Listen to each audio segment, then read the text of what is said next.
Welcome to online classes, Padmavati Junior College, Narsarapeta. So, second year MPC, BPC, English medium students. Morning class చెప్పినప్పుడు solutions లో ఈ solutions లో మీకు definition of solution చెప్తాను. Definition of solution లో మనకి ఏంటంటే జనరల్ గా solute plus solvent is equal to solution అని చెప్పాను. సో దీనికి sugar plus water is equal to ఏమవుతుంది? Sugar water. Sugar plus water is equal to ఏమవుతుంది? Sugar water. అలాగే glucose plus water is equal to ఏమవుతుంది? Gluco water. Glucose plus water is equal to gluco water. ఈ విధంగా తీసుకునేటప్పుడు solute plus solvent is equal solution, sugar plus water is equal sugar water, glucose plus water is equal గ్లూకో water. ఇదంతా sugar water కానీ గ్లూకో water కానీ మనకు solution కింద తీసుకుంటే water అనేది సాల్వెంట్, గ్లూకోజ్ ఆర్ షుగర్ అనేది solute. And the less component of the binary solution is called solute. The large component of the binary solution is called solvent. So ఇప్పుడు types of solutions మనం తీసుకుంటే types of solutions తీసుకునేటప్పుడు మనం based on solution of solvent ని base చేసుకునేటప్పుడు how many types of solutions అంటే three types of solutions. First one of in aqueous solutions. First one of in aqueous solutions. Another one of first one aqueous solutions. రెండోది alkalic solutions.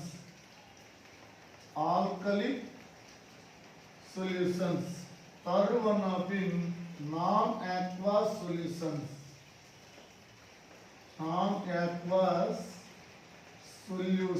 ఈ విధంగా ఉంటుంది. How many types of solutions అంటే first one aqueous solutions, రెండోది ఆల్కలిక్ solutions, మూడోది non aqueous solutions. ఈ విధంగా మనకి సొల్యూషన్స్ అనేవి సాధారణంగా మూడు రకాలుగా ఉంటాయి. సాధారణంగా ఎన్ని రకాలుగా ఉంటాయో మూడు. ఇప్పుడు బేస్డ్ ఆన్ సాల్వెంట్. సో ఇది aqueous అంటే వాటర్లో సాల్యుబుల్ అయ్యేది, ఆల్కలిక్ సొల్యూషన్స్ అంటే ఆల్కహాల్లో సాల్యుబుల్ అయ్యేది, నాన్ aqueous సొల్యూషన్స్ అంటే వాటర్ ఆల్కహాల్ కాకుండా ఎక్స్ట్రా సొల్యూషన్లో సాల్యుబుల్ అయ్యేవని అర్థం. సో ఇక్కడ తీసుకుంటే ఫర్ ఎగ్జాంపుల్ షుగర్ వాటర్ ఉంది. సో ఇది aqueous సొల్యూషన్. గ్లూకోజ్ వాటర్ ఉంది, గ్లూకో వాటర్, ఇదేంటిది aqueous సొల్యూషన్స్. ఏ సబ్స్టెన్స్ అయితే వాటర్లో సాల్యుబుల్ అయి సొల్యూషన్ ఫామ్ అవుతుందో ఆ సొల్యూషన్ ని aqueous సొల్యూషన్. aqueous సొల్యూషన్లో less component of the binary solution solute, the large component of the solvent water.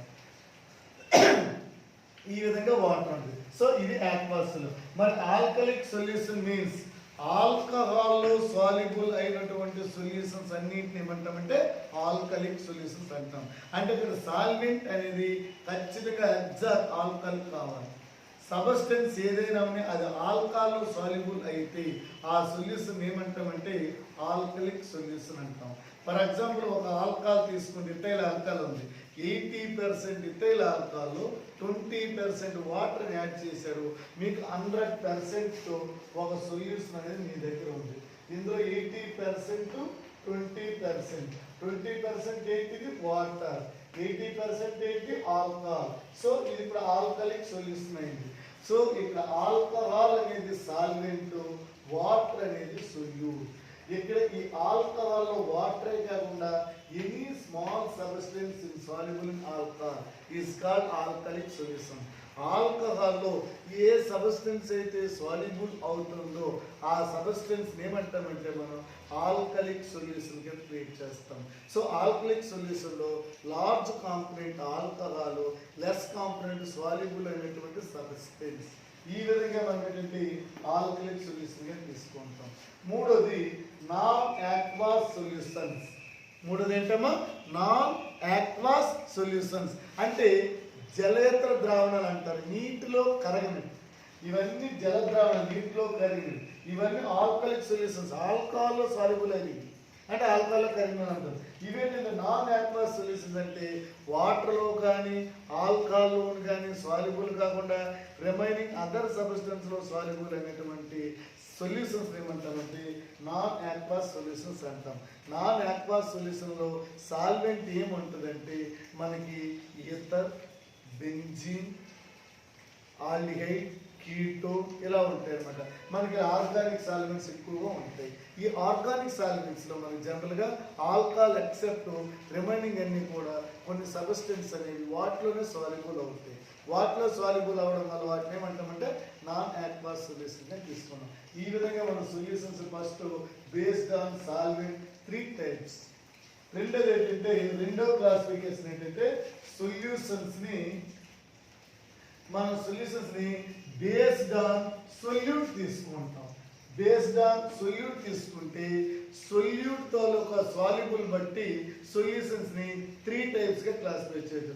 ఒకటి సాచురేటెడ్ సొల్యూషన్స్, రెండోది అన్సాచురేటెడ్ సొల్యూషన్స్, మూడోది hyper saturated solutions.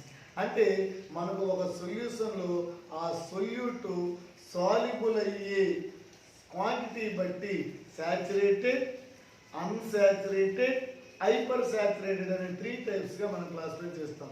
Saturated solution mean ఏంటంటే ఏదైనా ఒక సొల్యూషన్లో ఎంత సొల్యూట్ అయితే సాల్యుబుల్ అవ్వాలనుకుందో ఆ సొల్యూట్ మొత్తం కూడా సాల్యుబుల్ అయితే దాన్ని సాచురేటెడ్ అంటారు. సాచురేటెడ్ ఫర్ ఎగ్జాంపుల్ మీరు డిస్టిల్డ్ వాటర్ తీసుకుంటారు. డిస్టిల్డ్ వాటర్ 1 లీటర్లో 10 గ్రామ్స్ అనేవి వచ్చి సాల్యుబుల్ అవ్వాలి. ఎగ్జాక్ట్గా 10 గ్రామ్స్ మీరు వేసారు, కరెక్ట్గా షేక్ చేశారు, సాల్యుబుల్ అయిపోయింది. మీకున్న సొల్యూషన్ క్లారిటీ ఏంటంటే అది సాచురేటెడ్ సొల్యూషన్. అదే డిస్టిల్డ్ వాటర్ కాకుండా ట్యాప్ వాటర్ తీసుకోండి. ఆ ట్యాప్ వాటర్ కూడా 1 లీటర్ తీసుకోండి. 1 లీటర్కి ఎంత కావాలి? 10 గ్రామ్స్ అనేవి సాల్యుబుల్ అవ్వాలి. సో 10 గ్రామ్స్ అనేవి వచ్చిన అందులో వేసారు, వేసి బాగా షేక్ చేసి ఇచ్చేసారు. చేస్తే అది కంప్లీట్గా మనకి సాల్యుబుల్ కాలేదు, క్రిస్టేట్ రూపంలో అడుగున చిన్న చిన్న పార్టికల్స్గా ఉండిపోయి. సో దీన్ని ఏంటి అన్సాచురేటెడ్ అంటే అందులో 10 గ్రామ్స్ అనేవి వచ్చి కరగాలి కానీ కరగలేదు, సాల్యుబుల్ అవ్వలేదు. సో అన్సాచురేటెడ్ సొల్యూషన్ అంటారు. వై అంటే మనం తీసుకున్న వాటర్లోని ఆల్రెడీ కొన్ని పార్టికల్ సబ్స్టెన్స్ సాల్యుబుల్ అయిపోయి ఉన్నాయి కాబట్టి ఈ 10 గ్రామ్స్ అవ్వడానికి ఛాన్స్ లేదు. కానీ ఆ quantity of particles, small quantity of particles అనేవి మనకు ప్రిసిపిటేట్గా రిడ్యూస్ అయ్యాయి. సో వీటిని ఏమంటామంటే అన్సాచురేటెడ్ సొల్యూషన్స్. మరి హైపర్ సాచురేటెడ్ సొల్యూషన్స్ ఏంటంటే మనం తీసుకున్న వాటర్లో మనం డిస్టిల్డ్ వాటర్ తీసుకున్నాం, డిస్టిల్డ్ వాటర్లో ప్యూర్ వాటర్ తీసుకుంటాం. ఈ ప్యూర్ వాటర్లో 1 లీటర్ తీసుకొని 10 గ్రామ్స్ అనేవి వచ్చి యాడ్ చేయాలనుకుంటాం. 10 గ్రామ్స్ వేట్ చేసేటప్పుడు 10 గ్రామ్స్ యాడ్ చేశారు. యాడ్ చేసినప్పుడు ఇంక 1 or 2 గ్రామ్స్ అనేది సాల్యుబుల్ అవడానికి ఛాన్స్ ఉంది. అలాంటి వాటిని ఏమంటామంటే hyper saturated solution. Hyper saturated సొల్యూషన్లో మనకు ఎలా ఉంటుందంటే మనం తీసుకున్న వాటర్ కలర్ క్వాంటిటీ 1 లీటర్ కన్నా కొద్దిగా ఎగ్జాక్ట్ అనే కావచ్చు, లేదా మనం తీసుకున్నటువంటి ఈ వేయింగ్ మిషన్ ద్వారా తీసుకున్న వెయిట్ 10 గ్రామ్స్ కన్నా కొద్దిగా లెస్ అయినవి ఉండొచ్చు. అలాంటప్పుడు అది ఏంటంటే మనకి సాల్యుబుల్ కన్నా ఎక్సెస్ సాల్యుబుల్ అని పెరుగుతుంది. అలాంటి సొల్యూషన్ మనం ఏమంటామంటే అన్సాచురేటెడ్ సొల్యూషన్స్ అంటాం. ఏమంటాం? Unsaturated solutions. So how many types of solutions based on solute అంటే మనకి saturated, unsaturated, hyper saturated solution. Hyper saturated is heated are saturated. Hyper saturated solution heat చేస్తే మనకి సాచురేటెడ్గా మారుతారు, సాచురేటెడ్ సొల్యూషన్ మారుతారు. ఈ రెండు అంత ఇంపార్టెంట్ ఇంకా. సో ఇప్పుడు third one solutions is very very important based on physical state. Based on physical state, physical స్టేట్ని బేస్ చేసుకొని How many types of solutions are there? 3 types of solutions. First one of them solid state solution. Solid state solution. రెండోది liquid state solution. Liquid state solution. Third one of them gaseous state solution. చాలా important. దీని మీద మనకి ఆబ్జెక్టివ్గా పెట్టుకోవడానికి అవకాశం ఉంటుంది. So solid state solution, liquid state solution, gas state solution. Solution mean ఏం చెప్పాను నేను? 2 or more components of the soluble in homogeneous mixture is called a solution. So ఒక సొల్యూషన్లో మినిమం 2 కాంపోనెంట్స్ ఉండి హోమోలాజికల్ మిక్సర్ కానీ ఫామ్ అయితే దాన్ని సొల్యూషన్ అన్నాం. Salt, water లేదా షుగర్, వాటర్. షుగర్ అనేది ఒక కాంపోనెంట్, వాటర్ అనే కాంపోనెంట్, రెండు కలపడం వల్ల షుగర్ వాటర్ అనే హోమోలాజికల్ మిక్సర్ ఫామ్ అయింది. ఇది హెట్రోజైగస్ మిక్సర్ కాదు, హోమోలాజికల్ మిక్సర్ కాబట్టి ఇది సొల్యూషన్. ఈ సొల్యూషన్లో మనకి సాల్వెంట్ అనేది సాలిడ్ స్టేట్లో కానీ ఉంటే, ఈ సాలిడ్ స్టేట్ సొల్యూషన్లో సాల్వెంట్ లార్జ్ కాంపోనెంట్, ఈ సాల్వెంట్ సాలిడ్ స్టేట్లో ఫామ్ అయ్యే హోమోజీనియస్ మిక్సర్ ఏమంటామంటే సాలిడ్ స్టేట్ సొల్యూషన్ అంటాం. అంతే 2 or more components soluble in homogeneous mixture of solid state is called solid state solution. మనం తీసుకున్న 2 కాంపోనెంట్స్ మిక్స్ అయ్యి హోమోజీనియస్ మిక్సర్ ఫామ్ అయినప్పుడు హోమోజీనియస్ మిక్సర్ అనేది ఖచ్చితంగా సాలిడ్ స్టేట్లో కానీ ఉంటే ఆ సొల్యూషన్ ఏమంటామంటే సాలిడ్ స్టేట్ సొల్యూషన్ అంటాం. ఈ సాలిడ్ స్టేట్ సొల్యూషన్ మరలా మనం 3గా క్లాసిఫై చేస్తాం. Solid state solution. ఈ సాలిడ్ స్టేట్ సొల్యూషన్లో first one solid in solid. Solid in solid. రెండోది ఏంటంటే liquid in solid. Liquid in solid. Third one ఏంటంటే gas in solid. Gas in solid. ఈ విధంగా మనం 3 టైప్స్గా క్లాసిఫై చేస్తాం. So the first one of in solid in solid, the second one of in liquid in liquid, the third one of in gas in solid. అంటే మనకి ఈ homogeneous mixer ఖచ్చితంగా solid స్టేట్లో ఫామ్ అవ్వాలి. సో అండి solute solvent రెండు సాలిడ్లో ఉండొచ్చు, form అయ్యే homogeneous mixer solid. So solid state solution. అలా కాకుండా సొల్యూట్ లిక్విడ్లో ఉండి సాల్వెంట్ లార్జ్ కాంపోనెంట్ సాలిడ్లో ఉండి ఫామ్ అయ్యే హోమోజీనియస్ మిక్సర్ సాలిడ్ స్టేట్లో కనుక ఫామ్ అయితే దాన్ని లిక్విడ్ ఇన్ సాలిడ్ అంటారు. లిక్విడ్ ఇన్ సాలిడ్లో సొల్యూట్ అనేది లిక్విడ్ స్టేట్లో ఉంటుంది, సాల్వెంట్ అనేది సాలిడ్ స్టేట్లో ఉంటుంది, ఫామ్ అయ్యే హోమోజీనియస్ మిక్సర్ అనేది సాలిడ్. ఎందుకంటే సాలిడ్ స్టేట్ సొల్యూషన్ అంటే నేను చెప్పే కాన్సెప్ట్ అర్థమైతే లేదమ్మా. సో ఇది main. Next one of in gas in సాలిడ్గా తీసుకుంటే గ్యాస్ ఇన్ సాలిడ్లో సొల్యూట్ అనేది గ్యాస్ స్టేట్లో ఉంటుంది, సాలిడ్ అనేది మనకి సాల్వెంట్ అనేది సాలిడ్ స్టేట్లో ఉంటుంది, ఫామ్ అయ్యే హోమోజీనియస్ మిక్సర్ సాలిడ్ స్టేట్లో ఉంటుంది. ఇలాంటి వాటిని ఏమంటాం మనం? Gas in solid. అంటే సొల్యూట్ సాల్వెంట్. ఎగ్జాంపుల్స్ అండి. సాలిడ్ ఇన్ సాలిడ్కి all alloys and alloys ని మిక్స్డ్ మెటల్స్ అంటాం. ఫర్ ఎగ్జాంపుల్ బ్రాస్లో ఏముంటుంది? కాపరు, జింక్ ఉంటుంది. కాపర్ ఏ స్టేట్లో ఉంది? 5% కాపరు, 95% జింక్ మిక్స్ అయితే మనకి బ్రాస్ అనేది వస్తుంది. ఈ బ్రాస్లో 5% కాపరు సాలిడ్లో ఉంది, 95% జింకు సాలిడ్లో ఉంది. ఈ రెండు మిక్స్ అయ్యి మీకు మెటల్గా ఫామ్ అవుతుంది, బ్రాస్ ఎత్తడి అంటాం. అలాగే బ్రాంజ్ కాపరు, టిన్. ఇక్కడ జింకు బదులుగా కాపరు, టిన్ తీసుకుని ఇది 10% ఉంటుంది, ఇది 90% ఉంటుంది. ఇది సాలిడ్ స్టేట్లో ఉంది, ఇది సాలిడ్ స్టేట్లో ఉంది. మీకు ఫామ్ అయ్యే homogeneous mixer solid. So solid in solid అది మెయిన్. మరి లిక్విడ్ ఇన్ సాలిడ్ మీన్ అంటే మనకి లిక్విడ్గా ఉంటూ సాలిడ్ కలిపి మనకు సాలిడ్గా ఫామ్ అయ్యే వాటిని ఏమంటామంటే లిక్విడ్ ఇన్ సాలిడ్ అంటాం. ఇందులో సొల్యూట్ అనేది లిక్విడ్, సాల్వెంట్ అనేది సాలిడ్. ఫర్ ఎగ్జాంపుల్ చూడండి, మనకి జెల్స్ ఉంటాయి, జెల్స్ పేస్ట్ అని.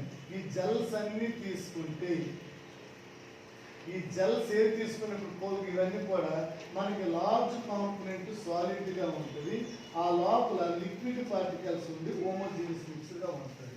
అంటే ఆ లోపల ఉన్న లిక్విడ్ పార్టికల్స్ అన్నీ కూడా ఏంటి, సొల్యూట్. ఆ మీద ఉన్న కాంపోనెంట్ లార్జ్గా ఉన్నది ఏంటి, సాలిడ్. సో దీన్ని ఏమంటామంటే మనం లిక్విడ్ ఇన్ సాలిడ్ అంటాం. అలాగే బట్టర్ తీసుకుంటే వెన్న, ఇది సాలిడ్ లాగా ఉంటుంది, లోపల లిక్విడ్ పార్టికల్స్ ఉంటాయి, లోపల లిక్విడ్ పార్టికల్స్. అలాగే సీజ్, జున్ను తీసుకోండి, జున్ను కూడా అంతే, మనకు సాలిడ్ లాగా ఉన్న లోపల లిక్విడ్ పార్టికల్స్, మిల్క్ పార్టికల్స్ ఉంటాయి. ఈ కోయాగులేట్ అవడం కావాల్సిన ప్రోటీన్స్, ఇవన్నీ కూడా ఏంటంటే liquid in solid, liquid in solid. మరి గ్యాస్ ఇన్ సాలిడ్ ఏంటంటే మనకు జనరల్గా హైడ్రోజన్ ఉంది. ఈ హైడ్రోజన్ అనేది ఏదైనా ఒక మెటల్ పైన కోయాగులేటెడ్ అవుతుంది, ఫామ్ అవుతుంది. అది దీనిపైన ఒక కోటింగ్ లాగా ఉంటుంది.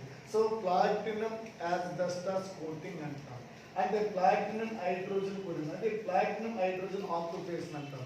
ఈ రెండు కాంబినేషన్ అయి ఫామ్ అవుతుంది. సో ఇక్కడ హైడ్రోజన్ గ్యాస్ స్టేట్లో ఉంటుంది, ప్లాటినం సాలిడ్ స్టేట్లో ఉంటుంది. ఇలాంటి వాటిని మనం ఏమంటామంటే gas in solid. Hydrogen less కాబట్టి ఇది సొల్యూట్, ప్లాటినం లార్జ్ కాబట్టి సాల్వెంట్. ప్లాటినం సాలిడ్ స్టేట్లో ఉంటుంది, హోమోజీనియస్ మిక్స్ సాలిడ్ స్టేట్లో ఫామ్ అవుతుంది. ఈ విధంగా మనకి సాలిడ్ స్టేట్ సొల్యూషన్ ఉంటుంది. సో ఇది మెయిన్. సో మరి లిక్విడ్ స్టేట్ ఆఫ్ సొల్యూషన్ తీసుకుంటే మనకు హోమోజీనియస్ మిక్సర్ ఖచ్చితంగా లిక్విడ్లో ఉండాలి. ఇది కూడా 3 టైప్స్గా ఉంటుంది. ఫస్ట్ వన్ ఏంటమ్మా, లిక్విడ్. ఫస్ట్ ఏంటి, solid in liquid, solid in liquid. రెండోది ఏంటి, లిక్విడ్ ఇన్ లిక్విడ్. మూడోది ఏంటి, gas in liquid, gas in liquid. So liquid solutions 3 types. First one ఏంటి, సాలిడ్ ఇన్ లిక్విడ్. రెండోది ఏంటి, లిక్విడ్ ఇన్ లిక్విడ్. మూడోది ఏంటి, గ్యాస్ ఇన్ లిక్విడ్. అంటే హోమోజీనియస్ మిక్సర్ ఎందులో ఫామ్ అవ్వాలి, లిక్విడ్ స్టేట్. హోమోజీనియస్ మిక్సర్ అనేది లిక్విడ్ స్టేట్లో ఫామ్ అవ్వాలి. మనకి ఇది ఎందులో ఫామ్ అవ్వాలి, సాలిడ్. ఇదేంటిది, లిక్విడ్, ఇది గ్యాస్. ఫర్ ఎగ్జాంపుల్ చూసుకోండి, ఇక్కడ షుగర్ తీసుకోండి, వాటర్, మీకు షుగర్ వాటర్ వచ్చింది. లేదా గ్లూకోజ్ వాటర్ తీసుకోండి, గ్లూకో వాటర్ వచ్చింది. ఈ గ్లూకో వాటర్లో కానీ షుగర్ వాటర్లో కానీ 2 కాంపోనెంట్స్ ఉన్నాయి. హోమోజీనియస్ మిక్స్ ఇందులోకి వచ్చింది లిక్విడ్ స్టేట్. సో ఇది లిక్విడ్ స్టేట్ సొల్యూషన్ మనకు అర్థమైపోయింది. ఈ లిక్విడ్ స్టేట్ సొల్యూషన్ లో సొల్యూట్ ఏంటి, షుగర్ ఆర్ గ్లూకోజ్ దస్తో ఉంది. ఇదే స్టేట్ లో ఉంది solid. So solid in liquid. Water అనేది automatic liquid. So solid and liquid కి ఎగ్జాంపుల్ ఈ aqueous solution. Second one of ఏంటంటే liquid in liquid. Liquid in liquid లో మిల్క్ మనం ఈ మిల్క్ తీసుకుంటే జనరల్గా ఈ మిల్క్ లేదా ఈ విధంగా ఉంది. ఇది ఆల్కహాల్ 80%, 20% వాటర్. మీకు ఆల్కలిక్ సొల్యూషన్ వచ్చింది. ఆల్కలిక్ సొల్యూషన్ లో 20% వాటర్ లిక్విడ్ లో ఉంది, 80% ఆల్కహాల్ లిక్విడ్ లో ఉంది. సో ఇది సొల్యూట్, ఇది సాల్వెంట్. టోటల్ సొల్యూషన్ లిక్విడ్ లో ఉంది. So liquid in liquid. Liquid in liquid example ఈ విధంగా అవచ్చు. లేదా మిల్క్ లో 90% వరకు వాటర్ ఉంటుంది, 10% వరకు liquid state of oil particles ఉంటాయి. Liquid state of oil particles ఉంటాయి కాబట్టి మనం ఇది లిక్విడ్ ఇన్ లిక్విడ్ కింద ఎగ్జాంపుల్ చెప్పుకుంటాం. రేపు నెక్స్ట్ క్లాస్లో ఎమల్సన్ అని కూడా అంటాం. నెక్స్ట్ క్లాస్లో మనం ఏమంటే ఎమల్సన్. సో ఇలాగే గ్యాస్ ఇన్ గ్యాస్ సాలిడ్ తీసుకుంటే గ్యాస్ ఇన్ లిక్విడ్లో మనకి లిక్విడ్లో గ్యాస్ పార్టికల్స్ ఉంటాయి. లిక్విడ్లో గ్యాస్ పార్టికల్స్ ఎలా ఉంటాయంటే మనకు సొల్యూషన్ అనేది లిక్విడ్గా ఉంటుంది, లోపల గ్యాస్ పార్టికల్స్ ఫోమ్ అంటాం, ఇలాంటివన్నీ ఉంటాయి. ఈ విధంగా ఉన్నటువంటి వాటిని ఏమంటామంటే మనం లిక్విడ్ ఇన్ గ్యాస్. ఈ విధంగా ఉంటుంది. అలాగే గ్యాస్ స్టేట్ సొల్యూషన్ తీసుకుంటే మన హోమోజీనియస్ మిక్సర్ గ్యాస్ స్టేట్లో ఉండి 3 ఉంటాయి, gas in gas, liquid in gas, solid in gas. ఈ విధంగా ఉంటాయి. ఇవి కూడా ఈ విధంగా ఉంటాయి. సో ఈ విధంగా బేస్డ్ ఫిజికల్ స్టేట్ బట్టి మనకు సొల్యూషన్స్ 3 టైప్స్గా క్లాసిఫై చేశారు. వీటి examples is very very important. Next దీని తర్వాత కాన్సన్ట్రేషన్ అనే టర్మ్ వస్తుంది.